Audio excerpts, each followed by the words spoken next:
दोस्तों, आ गया हूँ मैं अपनी कहानी के दूसरे हिस्से के साथ। हमारी कहानी का नाम था भेंट। तो कल तक हमने सुना था कि अनजान शहर में रहने वाला एक गांव का आदमी जो अब एक अफसर बन चुका है, अचानक उसके पास उसके भाई का पत्र आता है कि जल्दी से गांव आ जाओ।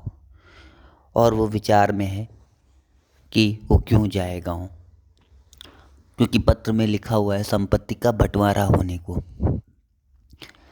और उसकी पत्नी कहती है हमें गांव की संपत्ति की कोई ज़रूरत नहीं है, उसे बेचकर हम कार लेंगे और मकान बनवाने की सोचेंगे। हमारा साथी अनजान शहर से अपने गांव पहुंचता है और उसका भाई उसका स्वागत करते हैं। खाना खाकर वो सो जाता है और सुबह उठता है। तो अब कहानी शुरू करते हैं आज की। सुबह जब वो उठता है तो उसे गांव की वही शांत वातावरण की गंध आती है। बाहर आता है तो गांव के कुछ बुजुर्ग लोग उसके पास मिलने आए होते हैं। कुछ उसके सर पे हाथ रखते हैं, कुछ उससे बात करते हैं। बातों ही में पता चलता है कि इस बंटवारे का कारण उसका मंझला भाई है, जो बंटवारा चाहता है और अलग रहना चाहता है। उन बुजुर्गों से मिलने के बाद में वो गांव में घूमने के लिए एक बार निकलने की सोचता है। घूमते घूमते वो दूर तक थोड़ा निकल जाता है, खेतों की तरफ हरियाली देखने लगता है। तभी उसका मंझला भाई उससे वहाँ मिलता है। यूँ कहें कि वो जानबूझकर वहाँ उससे मिलने आता है।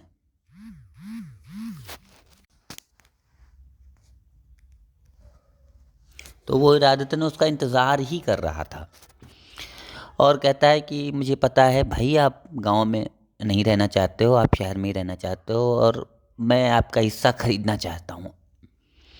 आप अपना हिस्सा मुझे बेच सकते हैं। और उसने एक रकम की पेशकश की। गुस्सा तो उसको बहुत आया, जी में आया कि एक कस के झापड़ मार दे। फिर उसने सोचा रहने दो, मन शांत किया और आ गया।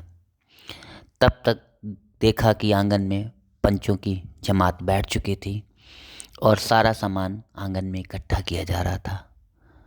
चारपाई, घर के बर्तन और भी जो भी गृहस्थी का सामान था।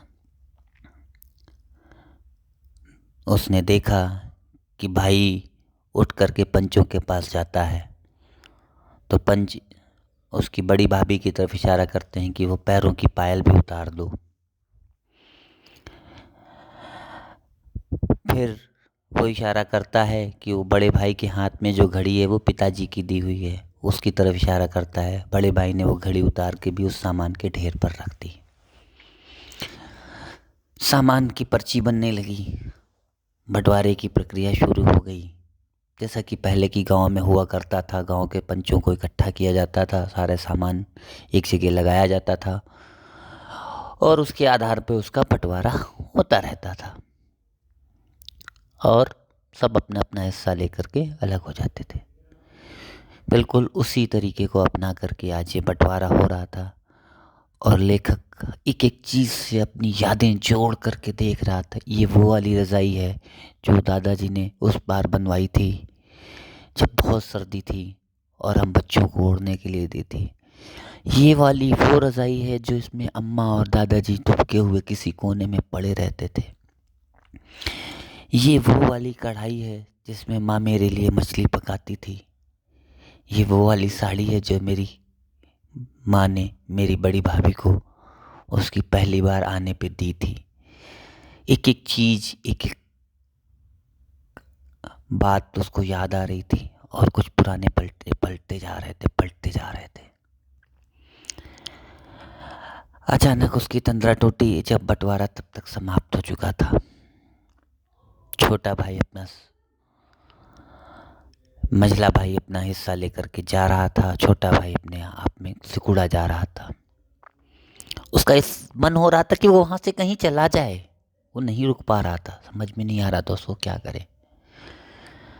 फिर रात हुई, बड़ी भाभी ने सारा अपने हिस्से का बचा हुआ सामान इकट्ठा किया और शाम के खाने की व्यवस्था में लग गई।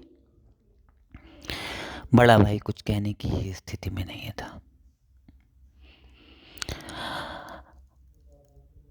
सुबह हुई और लेखक अपने बिस्तर पर नहीं था। उसमें एक पत्र लिखा था, बड़े भैया मुझे कुछ नहीं चाहिए इस गांव की संपत्ति से। आप हो तो मेरे पास सब कुछ है, आप ये सब रख लो। ये मेरी तरफ से आपको भेंट है, ये मेरी तरफ से आपको भेंट है। और वो चुपचाप शहर की तरफ निकल गया था। बस इतनी सी मेरी कहानी है, बस इतनी सी मेरी कहानी है।